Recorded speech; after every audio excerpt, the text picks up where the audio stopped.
Good morning बच्चों।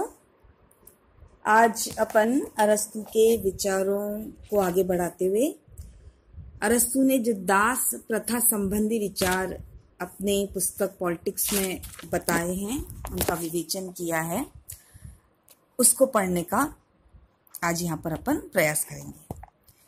जैसा कि विदित है कि दास प्रथा तत्कालीन यूनानी जीवन का एक विशेष अंग थी, यानी बहुत इंपॉर्टेंट चीज थी यूनान के। यूनान का आर्थिक ढांचा इस प्रकार का था कि भूमि का स्वामित्व कुलीन परिवार के हाथों में था, जो उस परिश्रम नहीं कर सकते थे। जो जमीन थी उस पर जो समाज का कुलीन वर्ग था उसके हाथ में थी, जो बिल्कुल भी परिश्रम नहीं कर सकते थे। उत्पादन के लिए उनके अधीन श्रमिकों का एक बड़ा दल उस जमीन पर जोड़ तोड़ कर मेहनत करता था, परिश्रम करता था। इन श्रमिकों में अधिकांश व्यक्ति जो गरीब थे और जो युद्ध बंदी सैनिक आदि थे, जो युद्ध में सैनिक बनाए जाते थे, वो व्यक्ति थे। बाहरी देशों से पकड़कर उन्हें लाया जाता था और यह विशाल सेना किसकी? दासों की वास्तव में राष्ट्रीय संपत्ति मानी जाती थी। यूनान की राष्ट्रीय संपत्ति मानी जाती थी, क्योंकि इनके परिश्रम से ही पूरा देश जीता था। यूनानी संस्कृति के भव्य प्रसाद की नींव में दासों के श्रम का महत्वपूर्ण भाग था। यानी दास जो थे बहुत अधिक श्रम करते थे और यह दास यूनानियों के लिए उपयोगी थे, आवश्यक थे और वो इसे उचित मानते थे और उनकी सभ्यता का ये प्रतीक था। यद्यपि कुछ लोगों ने मानवता के नाम पर इस प्रथा का विरोध अवश्य किया, लेकिन दास प्रथा वहां पर निरंतर चलती रही। एटिफोन ने कहा, यूनानियों और बर्बर जातियों की प्राकृतिक बातों में कोई भेद नहीं था, किंतु अरस्तु ने राष्ट्र की मर्यादा बनाए रखने के लिए इस दास प्रथा का अनुमोदन किया, जो अरस्तु के दास संबंधी विचारों की रूढ़िता का प्रमाण दिखाई देता है। वह स्वयं कई दासों का स्वामी था। एक यथार्थवादी और व्यवहारवादी विचारक होने के कारण वह भावनाओं के तीव्र स्वर से अधिक घबरा गया और वह राष्ट्र का उत्पादन कम करने अथवा राष्ट्र की जटिलता बढ़ाने के पक्षपाती न बन सका। वह जिनोफोन के इस विचार का भी समर्थक था कि मानव मात्र का ये शाश्वत नियम है कि विजित राज्यों के निवासियों और उनकी संपत्ति पर विजेताओं का अधिकार होता है। दास के बारे में अपने विचार प्रकट करते हुए अरस्तु ने अपने ग्रंथ पॉलिटिक्स में लिखा कि स्वामी केवल दास का स्वामी है, वह उसका दास नहीं है, जबकि दास केवल अपने स्वामी का दास ही नहीं बल्कि पूर्ण रूप से उसी का है। अर्थात जो दास है वह अपने स्वामी का ही दास है, जो अपनी प्रकृति से ही अपना नहीं है बल्कि दूसरों का है, दूसरों के लिए काम करता है और है मनुष्य, तो निश्चित रूप से वह दास है। इस प्रकार अरस्तु ने कहा कि जिस प्रकार मनुष्य संपत्ति रखता है, जैसा कि अपन देख चुके हैं, दो प्रकार की संपत्ति का उल्लेख किया, सजीव और निर्जीव, और अरस्तु ने सजीव संपत्ति में दास को रखा है। अरस्तु दास को एक पारिवारिक संपत्ति मानता है। उसकी दृष्टि में परिवार के लिए दास अधिक आवश्यक है, क्योंकि वह सजीव संपत्ति है जो परिवार की मूलभूत आवश्यकताओं की पूर्ति में सहायक होती है। दास संपत्ति का सजीव उपकरण है।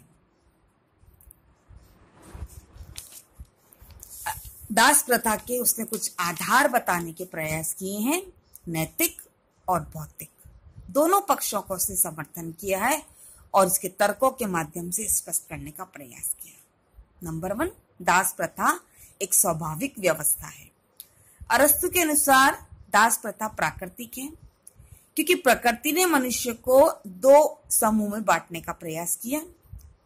जैसे जिनकी आत्माओं में प्रकृति ने शासन करने, आज्ञा मानने का सिद्धांत जमाया, जो मनुष्य आज्ञा मानने के लिए पैदा हुए हैं वे प्रकृति से दास हैं, तो ऐसे मनुष्यों को अधीनता में रखना न्यायपूर्ण है। और चूंकि कुछ व्यक्ति प्रकृति से दास होते हैं और दूसरे स्वतंत्र होते हैं, अतः स्पष्ट है कि जहां कहीं किसी व्यक्ति के लिए दासता लाभप्रद हो तो उसे दास बनाना न्यायपूर्ण होगा उसके लिए, क्योंकि वह प्रकृति से स्वयं के लिए नहीं बना बल्कि दूसरों के काम के लिए बना है। अरस्तु कहना है कि प्रकृति ने सर्वत्र एक नियम दिखाई देता है कि उत्कृष्ट निकृष्ट पर शासन करता है और मनुष्य में स्वाभाविक रूप से असमानताएं पाई जाती हैं। कुछ मनुष्य एक सी बुद्धि, योग्यता अथवा कौशल में होते हैं, कुछ व्यक्ति श्रेष्ठ होते हैं, कुछ व्यक्ति मंद बुद्धि के होते हैं, बुद्धिहीन होते हैं, इसलिए वह दास बनने की श्रेणी में आते हैं। अरस्तु कहता है कि विषमता प्रकृति का नियम है। कुछ व्यक्ति जन्म से ही स्वामी तो कुछ जन्म से ही दास होते हैं। शासक और शासित या स्वामी और सेवक का अंतर यह जड़ चेतन प्रकृति में व्याप्त है। अरस्तु के शब्दों में प्रकृति स्वतंत्र पुरुष और दास के शरीरों में भेद करना चाहती है, अतः वह एक दास के शरीर को आवश्यक सेवा कार्य के लिए बलवान बनाती है तथा स्वतंत्र पुरुष को सरल एवं सीधा बनाती है। चूंकि शारीरिक श्रम के लिए वह बेकार है, इस तरह बौद्धिक असमानता और शारीरिक क्षमता के आधार पर दास स्वामी का संबंध प्रारंभ हुआ। दूसरा जो उसने आधार बताने का प्रयास किया कि दोनों पक्षों के लाभकारी है। कौन से 2 पक्ष? दास और स्वामी। क्योंकि वह कहता है कि यह न केवल स्वामी के लिए अपितु दास के लिए भी उपयोगी और लाभकारी है, क्योंकि बुद्धिमान और विवेक स्वामी को राजकार एवं अन्य गुप्तचर काम चलाने के लिए अपने बौद्धिक और नैतिक गुणों के विकास के लिए समय और विश्राम की आवश्यकता होती है।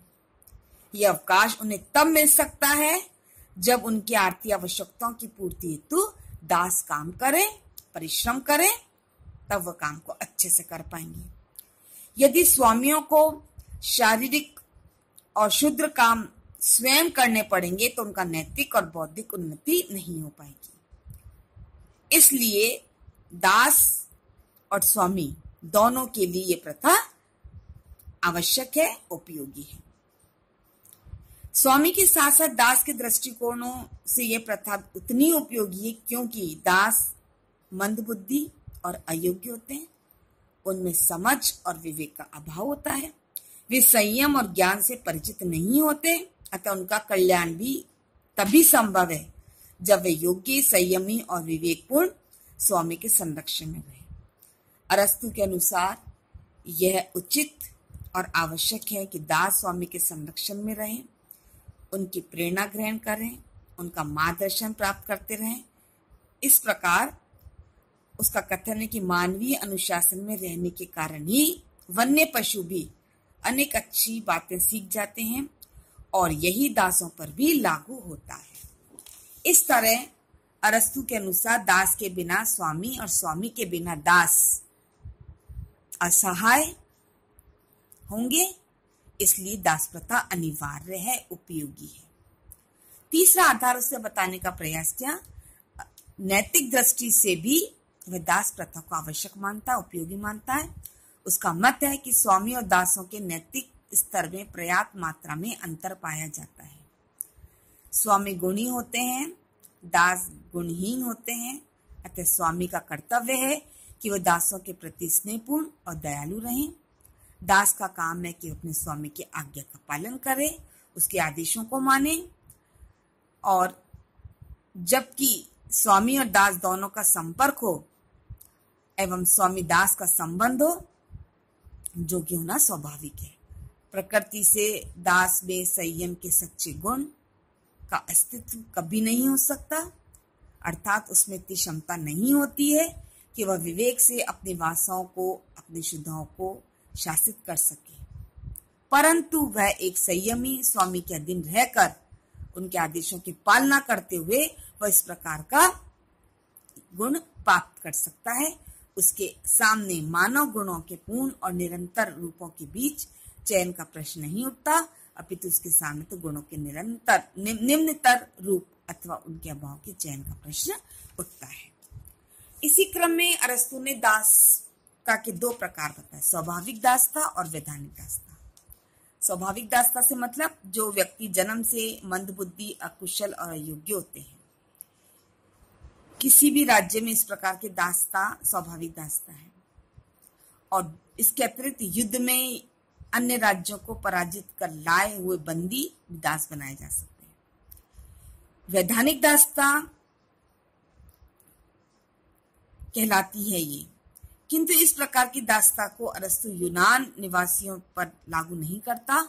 उसके अनुसार यूनान निवासी युद्ध में पराजित हो जाने के बाद भी दास नहीं बनाए जा सकते, क्योंकि प्रकृति ने उन्हें दास नहीं बल्कि स्वामी बनाने के लिए पैदा किया है।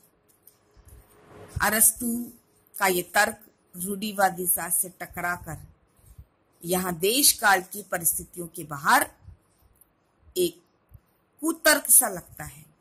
अरस्तु ने सैद्धांतिक रूप से वैधानिक दासता को अमान्य ठहराया है। वह विजित देशों को बलपूर्वक सामूहिक दास बनाने के विधि सम्मत अधिकार का इस आधार पर विरोध करता है कि युद्ध में ऐसे व्यक्ति को पकड़े जाने जा सकते हैं जो नैतिक और बौद्धिक गुणों की दृष्टि से उत्कृष्ट हो। कि जरूरी नहीं है कि युद्ध में वही पकड़े जाए तो मंदबुद्धि क्यों, तो उनको दास नहीं बनाया जाना चाहिए, ऐसा अरस्तु कहता है। ऐसे व्यक्ति दास नहीं बनाए जाने चाहिए। फिर कई बार युद्ध अन्यायपूर्ण कारणों से प्रारंभ किए जाते हैं, अतः ऐसे युद्ध में बंदियों को दास बनाना न्यायपूर्ण नहीं है। अरस्तु ने दासता के बारे में मानवीय व्यवस्था का भी उल्लेख किया है। वो पहले व्यवस्था करता है कि स्वामी और दास के हित समान है और दास प्रथा का उद्देश्य दोनों का हित पूरा करना है।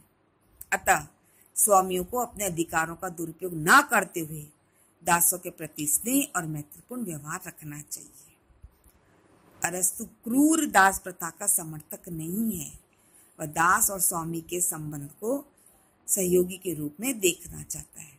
उसके अनुसार स्वामी का कर्तव्य दास की भौतिक और शारीरिक सुविधाओं का ध्यान रखना है। अरस्तु दासों की संख्या बढ़ाने के पक्ष में नहीं है। आवश्यकता के अनुसार दास रखने चाहिए। अरस्तु के अनुसार दासता प्राकृतिक गुणों के कारण होती है, उसका कोई कानूनी पक्ष नहीं है। अंत में उसने समझ दासों को अपने सम्मुख स्वतंत्रता प्राप्ति का अंतिम ध्येय रखना चाहिए, यह स्पष्ट करने का प्रयास किया। अब चूंकि हर चीज के दो पक्ष होते हैं, तो अरस्तु के दासता संबंधी विचारों की आलोचना। नंबर 1, अरस्तु के अनुसार कुछ व्यक्ति आज्ञा देने के लिए, कुछ आज्ञा मानने के लिए पैदा हुए हैं, किंतु आलोचकों के अनुसार यदि इस धारणा को स्वीकार कर लिया जाए तो आज के इस औद्योगिक युग में, इस वैश्विक युग में अधिकांश व्यक्ति दास की स्थिति में आ जाएंगे, जो कि वास्तव में ऐसा नहीं है। दूसरी उसकी आलोचना कि दास प्रथा प्राकृतिक नहीं है। मनुष्य में विभिन्नता तथा बुद्धि की जो अंतर होता है वह प्राकृतिक समानता होती है, जिसकी अवहेलना करना मानव व्यक्तित्व का अपमान करना है। तीसरी आलोचना, अरस्तु के मत में दास वर्ग को शारीरिक शक्ति अधिक प्राप्त होती है, लेकिन साथ ही उसने यह भी संभव माना कि कभी कभी ये शारीरिक शक्ति भी नहीं होती है। पांचवी आलोचना, अरस्तु कहता है कि दास अपने व्यक्तित्व को स्वामी के व्यक्तित्व में लीन कर दें, किंतु मनोवैज्ञानिक आधार पर यह असंभव है। प्रत्येक व्यक्ति की अपनी कुछ अनुभूतियां होती, कुछ इच्छाएं होती, कुछ भावना होती हैं, तो वह व्यक्ति को वह स्वामी को अपनी इन भावनाओं पर उसका व्यक्तित्व ही समाप्त हो जाएगा। अरस्तु यह सिद्ध करने में असफल रहा कि स्वामित्व प्राप्त करने का अधिकारी कौन है और दासता कौन है। जब तक यह स्पष्ट न हो जाए दासता और स्वामित्व के तत्व किस में है किस में नहीं है, तब तक यह निर्णय नहीं किया जा सकता। कि पुनः यह स्पष्ट नहीं है कि इस बात का निर्णय कौन करेगा कि कौन योग्य कौन अयोग्य है। अरस्तु एक और दासता को प्राकृतिक बतलाता है, दूसरी ओर कहता है दासता से मुक्ति मिल सकती है। अरस्तु के विचार विरोधाभासी है। अरस्तु का यह विचार अवैज्ञानिक है। दासों का जीवन पशु तुल्य बताते हुए स्वामी के साथ पारस्परिक दायित्व का निरूपण भी अपने आप में एक विरोधाभास है।